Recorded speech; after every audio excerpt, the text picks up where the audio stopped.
Olá, amigo. Seja bem-vindo a estas nossas conversas dominicais. Eu gostava de retomar a parte final da última conversa dominical porque ficaram alguns temas, de certa maneira, ainda abertos no que diz respeito, sobretudo, à concepção da antropologia cristã, o que é o homem na perspectiva cristã. A sua dignidade, a dignidade do homem, está no facto de ter sido criado à imagem e semelhança de Deus. E, portanto, o homem, na sua constituição metafísica, corpo, alma, espírito, ou então, como aparece na linguagem bíblica, Basar, Nefes, Ruach, ou seja, carne, alma, espírito, corpo, alma, espírito, e que na linguagem grega se diz soma ou sarx, psique e pneuma. Esta constituição metafísica do homem, à qual a filosofia é acessível, na tradição grega pelo menos, tanto na tradição platónica como na tradição aristotélica, embora haja matizes diferenciais na concepção que tem Platão da constituição do homem, da sua origem, por outro lado, em Aristóteles, o seu modo de ver a constituição metafísica do homem. Enquanto em Platão as almas são pré-existentes ao corpo e, portanto, são colocadas num corpo e depois, na morte, voltam à sua origem e, portanto, podíamos dizer que o corpo aparece como uma prisão da alma, porque o seu lugar próprio é a contemplação das ideias, onde também está presente a teoria, pelo menos nas suas formas mais arcaicas, da metempsicose, da reencarnação, tema muito semelhante a outras antropologias, sobretudo asiáticas. Em Aristóteles a situação já é diferente, a alma é a forma substancial do corpo e constitui com o corpo uma unidade, mas como nós vimos na última conversa, em Aristóteles a alma é diferencialmente entendida, uma vez que nós podemos encontrar em Aristóteles esta concepção da alma como alma vegetativa, presente em todas as plantas, por exemplo, porque a alma identifica-se com a vida, e depois o que distingue essencialmente o homem, o ser humano, a respeito do resto, do universo, das coisas existentes, é ser capaz da linguagem, portanto, a sua alma, o seu constitutivo formal, a sua forma substancial, é uma alma não só vegetativa, ou seja, dotada de vida, mas uma alma intelectiva, capaz da linguagem e, portanto, do conhecimento da verdade e do discernimento do bem. Nós encontramos o tema da verdade, sobretudo, talvez, na metafísica, e o tema do bem na ética nicômaco. Portanto, nós temos a verdade, o bem e o bem indivíduo na ética e o bem da cidade na política. Mas a alma intelectiva, a forma substancial do corpo, é mortal com o corpo. Quando o corpo morre, quando o homem morre na sua compleição total do corpo e da alma. A alma é mortal. Aí é que está o distintivo da antropologia cristã, ou seja, a alma no cristianismo, e sobretudo se tivermos em conta o segundo relato da criação, em que Deus cria o homem, forma o homem do barro, do pó da terra, da lama, é isso que significa Adam, isto é, terra, e depois de ter formado o homem, pronto, como um oleiro, aliás, esta é a imagem que aparece em Jeremias, como o oleiro que modela o homem na sua constituição, na sua forma física, insufla sobre ele o sopro da vida e ele torna-se um ser vivente. Este insuflar o sopro da vida é justamente o modo como na Escritura se designa a alma. A alma é o sopro da vida insuflado por Deus no homem. E assim se torna um ser vivente.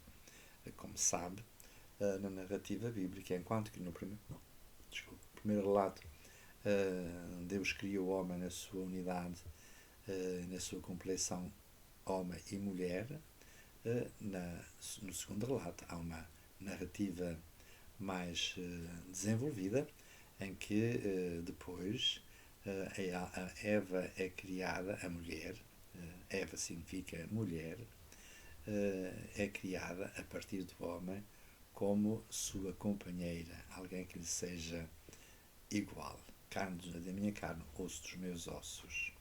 E depois vem aquela mandato da criação, crescei e multiplicai-vos, enchei a terra, portanto, a constituição do par humano, do casal humano e, portanto, seguinte, da família. Crescei e multiplicai-vos e dominai a terra.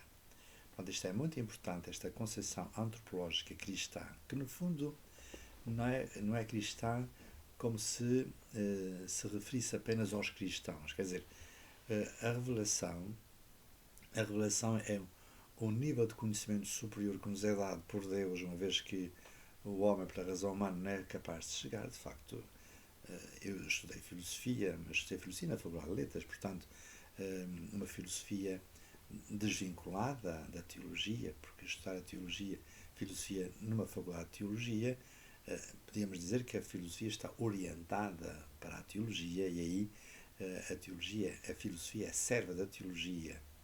Ao passo numa faculdade de letras, numa faculdade de filosofia, a filosofia é estudada como tal, isto é, a razão humana, um exercício pleno dos seus próprios limites. Ora, estudando a filosofia, tanto da clássica dos gregos, como os medievais, como os filósofos renascentistas, modernos e contemporâneos, pelos limites da razão, como diria Kant, não se chega lá. Portanto, embora seja interessante como em Kant, de certa maneira, quando ele diz que há três críticas e pergunta porquê, ele não sabe responder. E quem é teólogo ou cristão já sabe, ou sabe a resposta, isto é, há três críticas, porque todo o universo do saber se resume às três críticas, da razão pura, da razão prática e do juízo, porque no fundo o homem foi criado à imagem e semelhança de Deus.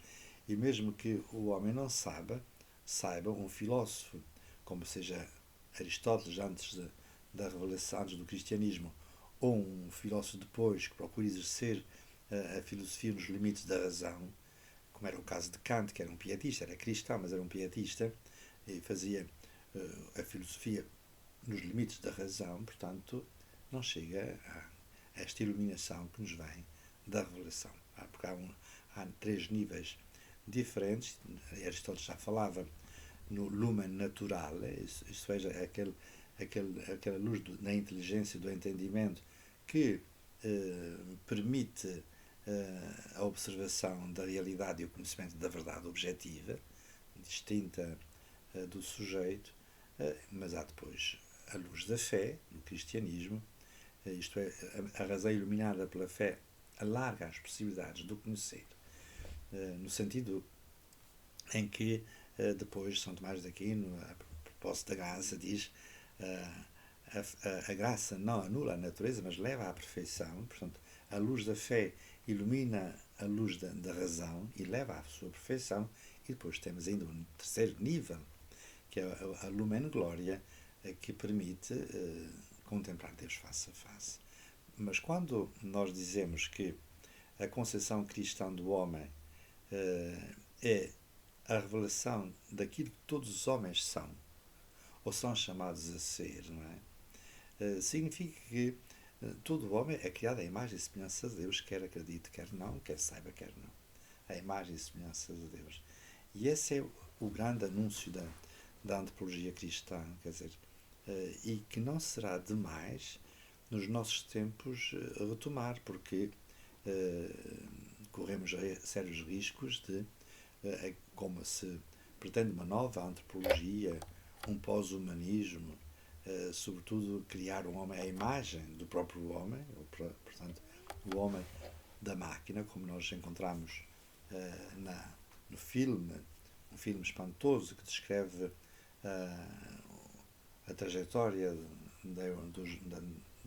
dos tempos modernos, da modernidade, como é The Matrix, isto é, o homem dominado pela máquina, o homem à imagem da máquina que conduz à sua própria destruição. De resto, este risco está presente, porque ainda no mês passado se encontrou o Fórum Económico Mundial em Davos, na Suíça, e um dos temas centrais do debate destes globalistas que lá se reúnem era, a partir da inteligência artificial, como é que se pode construir um transhumanismo, o homem superior da máquina e, portanto, que resolve todos os problemas.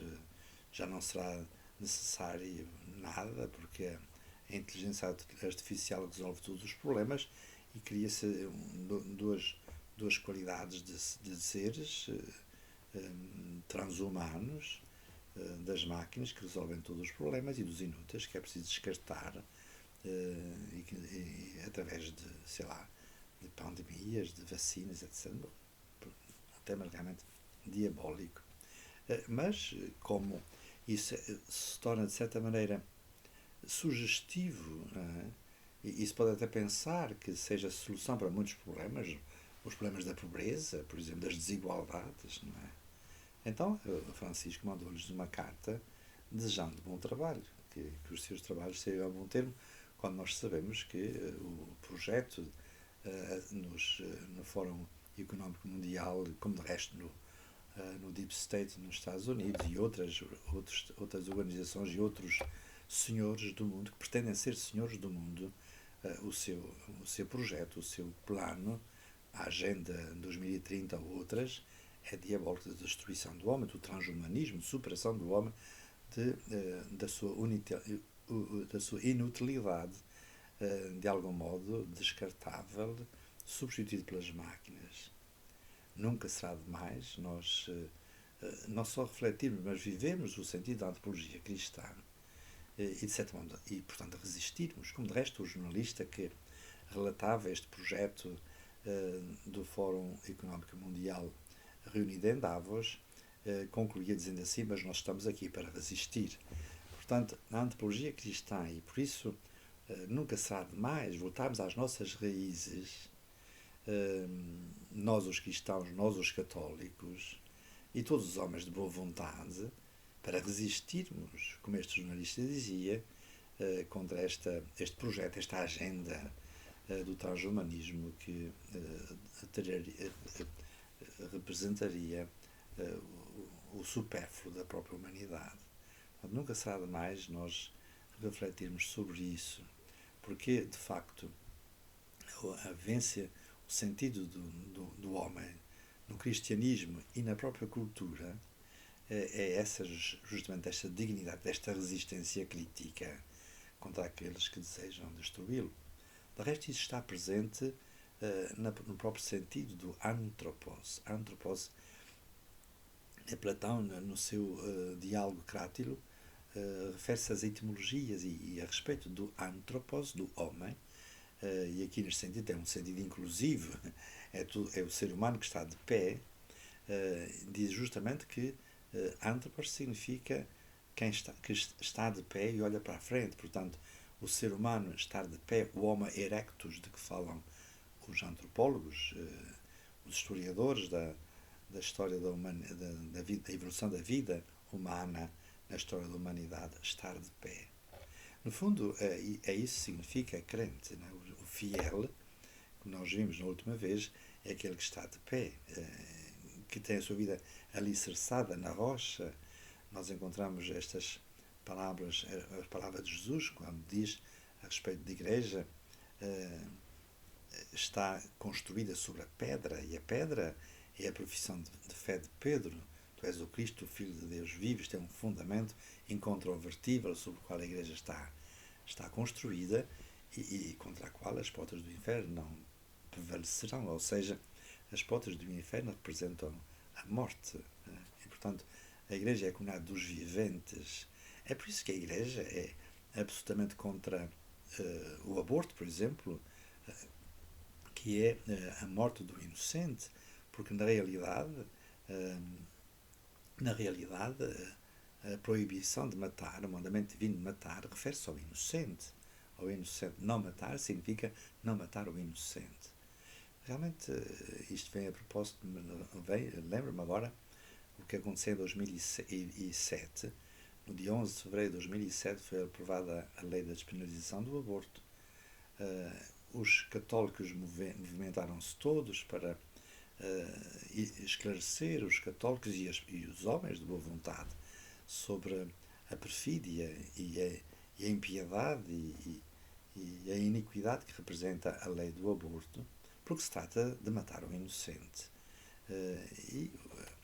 O que depois desabafaram comigo, até inclusive estava ligado muito próximo do movimento cristandade, foi que a hierarquia não acompanhou este movimento de esclarecimento e até o cardeal patriarca de Lisboa, na altura, deu instruções ao clero para que não falassem do aborto nas homilias, porque o aborto não era uma questão religiosa.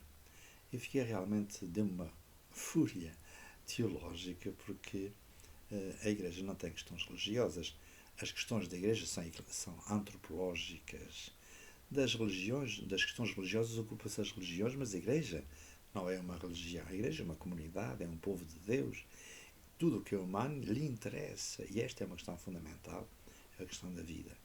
E ainda me surpreende ainda mais quando o mesmo patriarca, numa entrevista, lhe perguntaram se um jovem indeciso lhe perguntasse se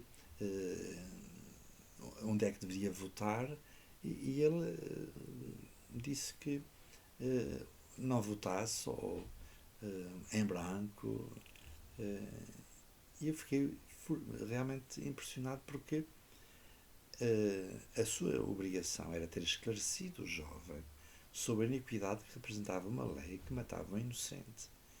E por isso foi uma certa demissão, ou até se quisermos uma certa traição. Mas recentemente Francisco, numa entrevista, embora o tema seja talvez menos grave, terá dito: quem sou eu para julgar, referindo-se à homossexualidade. Quem sou eu para julgar? Mas o Papa tem a missão de julgar, porque em nome de Deus, esclarecer o que significa o bem e o mal, o que é reto ou incorreto. Isso é o sentido do juízo. Julgar significa ter critérios de avaliação se um ato é bom ou mau, correto ou incorreto, justo ou injusto, a partir de um critério que não seja o próprio, mas seja Deus. Quando Jesus diz no Evangelho não julgar, está justamente a referir-se, e estou quase a dizer, o seguinte: Jesus está a dizer-nos para não sermos como Adão e como Eva, que se quiseram apoderar do fruto da árvore do conhecimento do bem e do mal, ou seja, constituir-se como juízes do que seja bem e do que seja mal. Ora, isso representou, na realidade, ou comeram o fruto da árvore do conhecimento do bem e do mal, porque era agradável ou bonito na aparência aos olhos, agradável, saboroso ao paladar, e por isso tomar como critério a aparência de beleza e a aparência do gozo, ou seja, o princípio do prazer. Ora, o que Jesus nos diz, a instância do que é bem e do que é mal, é Deus que o define. Ele é que é bom, Ele é que é verdadeiro. E por isso nós devemos reportar-nos à sua mensagem, aos seus princípios, se quisermos a lei moral, aos mandamentos da lei de Deus, ou, como Jesus nos refere, no Sermão da Montanha, e em muitos lugares, como ele disse a certa altura, durante a última ceia: quem me ama guarda os meus mandamentos. Estes são critérios de verdade ou de não verdade, de bom ou de mau.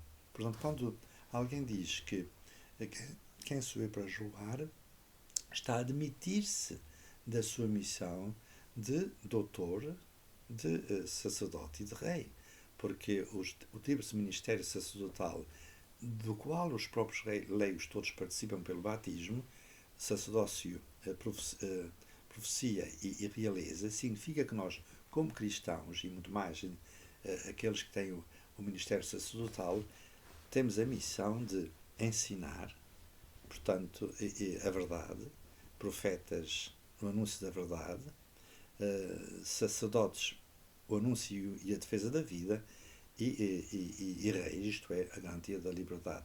Não nos podemos demitir. Por isso é realmente triste e devemos, enfim, ter paciência com as circunstâncias que estamos a viver, mas nós não nos podemos demitir. Nós podemos dizer isso sim. Eu não tenho o poder de julgar, mas Deus tem. E devemos submeter-nos ao juízo de Deus, porque Ele é, em última instância, quem nos diz o que é bem e o que é mau, o que é correto e incorreto. E por isso, sermos como Salomão, pedimos ao Senhor um coração inteligente, para sermos capazes de distinguir o bem do mal, como na bela oração que se encontra no livro dos Reis. Salomão pediu: concedei, pois, ao vosso servo um coração inteligente, para poder governar o vosso povo e distinguir entre o bem e o mal. Peçamos ao Senhor, cada um de nós, que nos dê esta graça, este discernimento, esta sabedoria do coração, que é um dom de Deus, mas ao qual nós devemos estar abertos e disponíveis para o acolher. Muito obrigado pela sua atenção. Até à próxima conversa, se Deus quiser.